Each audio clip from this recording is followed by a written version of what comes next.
Hello, beautiful people. Wow, how you doing in this wild, crazy time of February 2026? So in Chinese medicine, we recognize change as a leader of our growth and evolution, and things are always changing.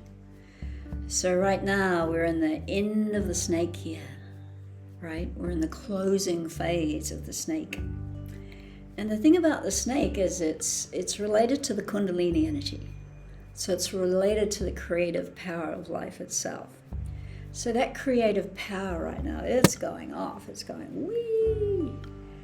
And the purpose of the snake energy is to remind us to let go. Let go, let go, let go. Be willing to release everything that's outworn, that's outdated, that's overdone. Like just let it all go. So when we let go, we make room for the new. And we're in this very new cycle. There's so many astrological shifts that are suggesting this very new time is coming. So we're in the in-between. We haven't fully let go of the old world. We haven't fully entered the new one. And that time of transition can feel quite wobbly. It can be up and down. So many of us are feeling that. I know I'm feeling that. Some days I feel on top of the world. Other days I'm like, wow, whack, whack. And some people aren't feeling anything because their lives are so comfortable and so stable and so secure, and they're really happy with where they are. So for those of us who are feeling the shifts, who are feeling the changes, who are being nudged to awaken and open to deeper parts of themselves, that's what this video is about. So I'm sharing ways of seeing this time of change that can empower us to take the reins, take the steering wheel, and guide ourselves to shift and change and evolve to become truer versions of ourselves. And changes does that. It asks us to look at where we've been, who we were back then, who we are now, who we would like to be. So this journey of self-actualization, it's something that those of us who are seeking a connection to a higher realm, a higher sense of ourselves, that's what we're about. And there's only a really small percentage of people who are seeking in that way. Maybe about 5% of people. 95% of people are quite happy with their lives, are quite happy being settled and comfortable. And they're here for a more worldly life. But if you're a seeker, you want to grow, you want to expand, you want to serve your soul and become the highest, truest version of yourself, then you can expect to be going through a lot of transformation about now. And when we come back to listening to ourselves, listening to our deep self, which lives in the heart, we can start to orient around what's important to me. What's truly important to me as an individual, as a soul, right? In Chinese medicine, we recognize the soul as our guide for life and destiny. And if we're a seeker, we're going to be more aware of those subtle signals from the soul which come to us through our intuition. And we receive those signals through the heart, which is the ruler of present time awareness, awake to what's happening outside us with the people around us, the situations we're navigating, aware of what we feel inside us, our thoughts, our body sensations, our emotions. So that awareness is all living in the heart. And as we cultivate a closer connection to our heart, as we nurture our heart and that knowing that lives inside us, as we start to listen to that and respond to life from that place, the deeper truth of who we be rises up.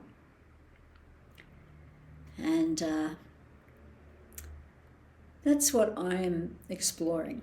My whole lifetime of decades now of exploring the healing path has absolutely led me to the heart. I'm fascinated by how that highest awareness lives inside us. It's as close as our breath. Our connection to our divine, whole, true nature is there in the heart. And as we nurture our heartfelt sense of being, it lights up. It's literally like a spotlight that shines light onto the path. So when we get to know the heart, we get to see clearer. Why am I here? What's my purpose? What's my role in this time of change and transformation? What service can I offer? So the sign of an awakened heart is we want to serve, we want to be healers, we want to be helpers, we want to be teachers, we want to be a source of inspiration and guidance for others. So to do that, we obviously got to do our own work. We've got to have some disciplined practices, some qigong or yoga or meditation or prayer, some discipline for the mind, some study, some self-discipline, making good choices, nurturing our health, well-being. When we've lived our own healing journey, we're going to learn a lot about compassion, self-care, self-kindness. And when we've learned that for ourselves, we can extend it to others. We can be more compassionate, more understanding, more respectful, more kind. And those are the arms of the healer, extending the arms of love, as Angelise Arian puts it. And then in service to others, there's this way of knowing and trusting there is a divine order in place. There's a divine blueprint for life, and we're all part of it. We all have a part to play in the transformation of our lives and the lives of those around us. And when we open up to this higher, truer version of ourselves, we can bring our gifts forward. We can play our part. And having some community and connection, really important for that, because it keeps our faith strong. And having fun. Right? The path can be a little heavy and navel-gazing. It can be a little intense in times. So, having fun, singing, dancing, playing, laughing, taking it all lightly, making sure we have times for play, get out in the sun, get down to the beach, get into nature, do some dancing, listen to some good music, keep the vibes high, because that's a heart awakened state, high vibe living. So I'm here in my role as a healer, my role as a teacher, as a trailblazer, as a way shower, offering paths and teachings on the heart, on the soul, on how to see ourselves as whole, beautiful beings and reclaim that. A lot of the work I do these days, I call it soul retrieval. Coming back to the most whole version of ourselves and reconnecting with the deep truth of our own knowing, so we can use that to guide ourselves home. And as seekers, that's what we're seeking. We want to be one with the divine again. We want to be one with that sense of our inner divinity. And when we go to yoga and we do practices and meditation and we connect with that all-knowing self, that beautiful, divine, whole, blissful presence that's there in the background of our lives. I believe that this time of change and awakening is an invitation to just live there, spend more time there, not just in practice, but, have it as a way of being. And I call all that heartfelt living. I've written a book on it. I have pathways for that. And I'm still teaching.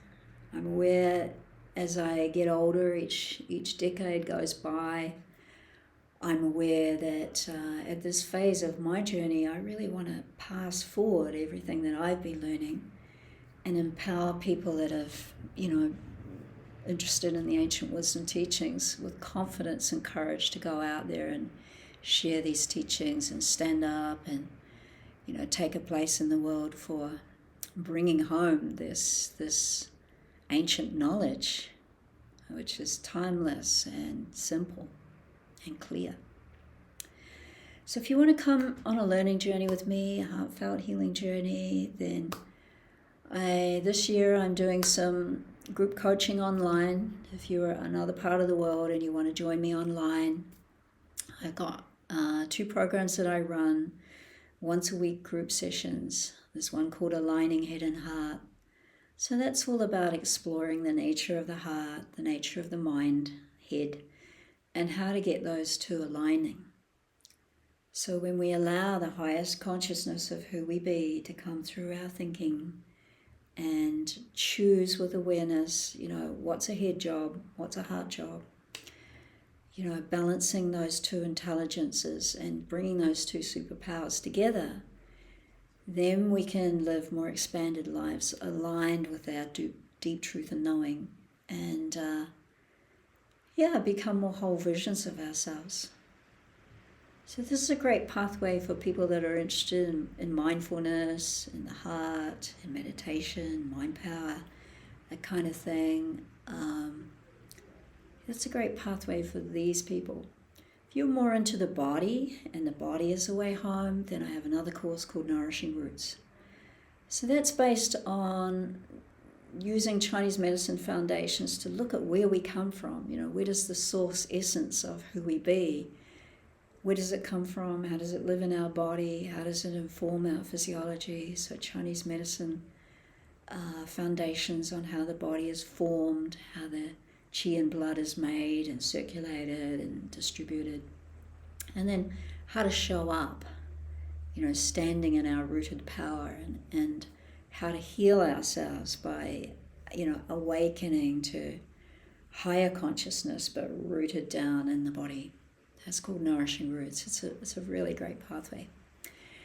And then lifetime, if you want to join me lifetime, I'm doing retreats, as always. I'm really excited to be hosting a retreat in Italy this year in September 14 to 18. We're going to be, the venue for that is in Lake Maggiore, above, just at northern Italy, just over the mountains from Switzerland, and it's at a Tibetan Buddhist meditation center. So the energy there is going to be very, very powerful.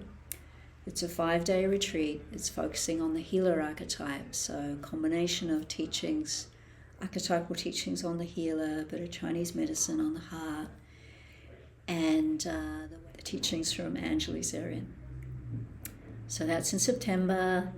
Here in New Zealand, in March, at Equinox, I'm doing a retreat in my neighborhood, Pngtree, the way of the visionary. Same thing, teachings on the visionary, Qigong.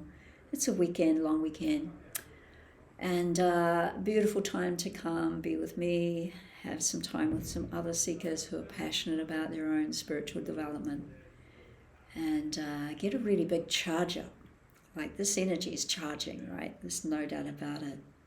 Anybody who's a little bit sensitive is feeling it. And I'm here to support people that want to grow and shift and change and heal. That's been my journey across 4 decades now. And I really want to empower people who are sharing with others, who are guiding others, and who just want to be the best, most whole version of themselves. That's what I'm aspiring to. So check out the offerings. Please share this video if you're willing. Share it with your people. I'd love to reconnect. It's always an honor for me to journey with people in a heart-to-heart space. And if you're receiving this and watching this, likely we've had a journey somewhere, either in a clinic room, having a one-to-one acupuncture session, or short courses, or on retreat. And I really love the opportunity to work in heartfelt territory with people.